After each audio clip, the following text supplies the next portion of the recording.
অসম্ভব সুন্দর দৃশ্য। আসলে দেখুন প্রকৃতির কি অপরূপ সৌন্দর্য। এই গাছটির ফলগুলো দেখুন কি চমৎকার।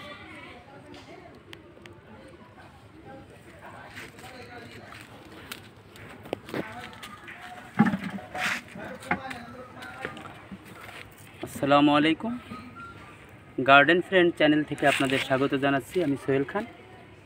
তো প্রথমেই দেখে নিয়েছেন যে আজকে কি সম্পর্কে আলোচনা করতে চলেছি। তো এই যে দেখুন আমার পাশে যে গাছটি আছে, আপনারা ফল দেখলেন তো, এটি হচ্ছে চেরি। এটা চেরি গাছ। তো আজকে এই চেরি গাছ সম্পর্কে যথেষ্ট তথ্য দিতে চলেছি আপনাদের। দেখুন এই গাছটি সম্পর্কে আমারও কিন্তু একসময় খুব একটা ভালো ধারণা ছিল না। আমি যখন বাজার থেকে গাছটি কিনে আনি, যে একটি চেরি গাছ আমি কিনে নিয়ে যাচ্ছি, তখন আমার ভিতরে অবিশ্বাস কাজ করছিল যে হয়তো এই গাছটিতে কখনোই ফল ধরবে না। তারপরেও বিশ্বাসের উপরে কিনে আনা। তারপরে যখন গত বছর প্রথম ফল ধরে, মানে সেই অনুভূতিটাই ব্যক্ত করাটা সম্ভব না, এতটা খুশি হয়েছিলাম। তো আজকে যখন আরও বেশি ফল ধরেছে, তখন চিন্তা করলাম যে অনেক ছাদবাগানি আছে বা গার্ডেন ফ্রেন্ডসের অনেক দর্শক আছে যাদের এই সম্পর্কে বিস্তারিত জানাতে হয় এবং আমার অভিজ্ঞতাগুলো শেয়ার করতে চাই। তো দেখুন আমাদের দেশে যে চেরি গাছগুলো আছে, তা আমাদের দেশে মূলত টক চেরিগুলো বেশি পাওয়া যায়। চেরি ফলটা হচ্ছে প্রুনাস গণভুক্ত। এই প্রুনাস গণভুক্ত যে উদ্ভিদ, এর দুটো প্রজাতি আছে, একটা হচ্ছে মিষ্টি, একটা হচ্ছে টক। তো আমাদের এই উপমহাদেশে পাক, ভারত, পাকিস্তান, তারপরে পাশাপাশি শ্রীলঙ্কা, নেপাল, ভুটান, এই অঞ্চলে সাধারণত টক চেরিটাই বেশি দেখা যায় এবং আমাদের এই আবহাওয়াটা মূলত টক চেরির জন্য উপযোগী। তো আর কিছু চেরির জাত আছে যেগুলো কিন্তু মিষ্টি, যেমন সিলভিয়া চেরি, খুব মিষ্টি জাতের একটা চেরি, কিন্তু এই চেরিগুলো আমাদের আবহাওয়ায় খুব একটা কার্যকরী নয়। সুতরাং আপনারা যারা বিভিন্ন নার্সারি থেকে চারা কিনেন, তারা অবশ্যই সতর্ক থাকবেন যে আপনি কোন জাতটা কিনছেন। তো আমার এই যে জাতটা দেখতে পাচ্ছেন, এটা আমি প্রথমে জানতাম না এটা কি জাতের চেরি। তো গুগল, ইউটিউব বিভিন্ন কিছু ঘেটে আমি দেখেছি যে আমার এই চেরিটা মূলত হচ্ছে বারবাডোস চেরি। এই যে দেখুন তলায় পড়ে আছে, এই দেখুন আমার দুটো চেরি কিন্তু তলায় পড়ে আছে, দেখুন কি সৌন্দর্য। তো এই চেরি ফল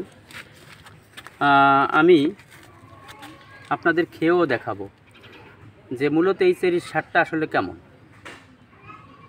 তো তার আগেই আমি এই চেরি গাছ সম্পর্কে আপনাদের আরও কিছু তথ্য দিচ্ছি। বাংলাদেশে যে এই টক মিষ্টি চেরিটা পাওয়া যায়, এটার কিন্তু উপকারিতা বেশি, কারণ এটা অত্যন্ত ভিটামিন সি সমৃদ্ধ একটা ফল এবং এটা কিন্তু রোগ প্রতিরোধ ক্ষমতা বৃদ্ধি করে। আরেকটা কথা না বললে নয়, এই গাছটি যারা লাগাতে চান তাদের সম্পর্কে কিছু টিপস দিতে চাই। তো এই যে দেখুন নিচে দেখুন, এই যে দেখুন মাটি দেখুন, এখানে আমি গার্ডেন সয়েল দিছি 50% আর 30% দিছি হচ্ছে আমার জৈব সার কোকোপিট। এগুলো মিশিয়ে আমি কিন্তু এই যে তৈরি করেছি আমার এই দেখুন পাতা পচা সার আছে তার মধ্যে কিছু, এই যে।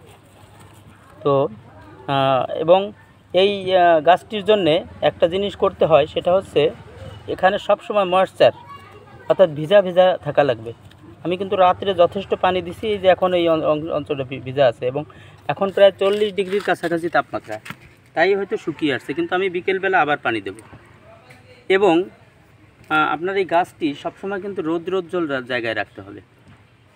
রৌদ্রোজ্জ্বল জায়গা না হলে কিন্তু এটার আপনি ফল ভালো পাবেন না। অনেকেই আছে চেরি গাছ লাগিয়েছেন, কিন্তু সেখানে কোনো চেরি ধরছে না, ফুল আসছে ঝরে যাচ্ছে। তো আপনার পানির পরিমাণটা যদি সঠিক হয় তাহলে কিন্তু সহজেই এই ফুল ঝরবে না অথবা সহজেই ফলে পরিণত হবে।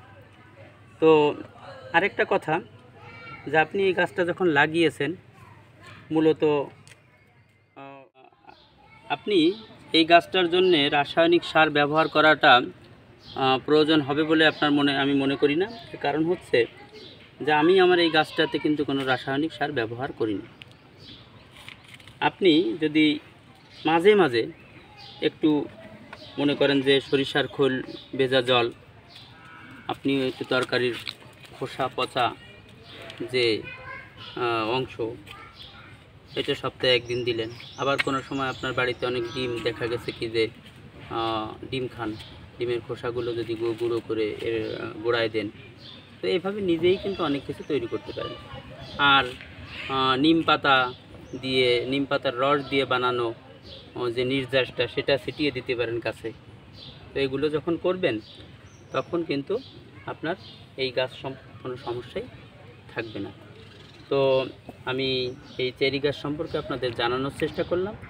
তো দেখুন, ফলাফল যাই হোক, আপনার বাড়িতে উঠানে হোক বা ছাদ বাগানে হোক, একটা বিদেশি গাছ থাকবে এবং চমৎকার লাল লাল লাল লাল এরকম ফল ঝুলে থাকবে। তো দেখতে কি অসাধারণ না হবে। তো এখন আমি যে কাজটি করব, যে এই চেরি গাছ থেকে দুটো চেরি খেয়ে দেখানো হবে। তো আমি একটা খাবো আর সাদিক একটা খাবো। সাদিক এদিকে আসো। হ্যাঁ, আমি এদিকে যাও, আমি খাই প্রথমে।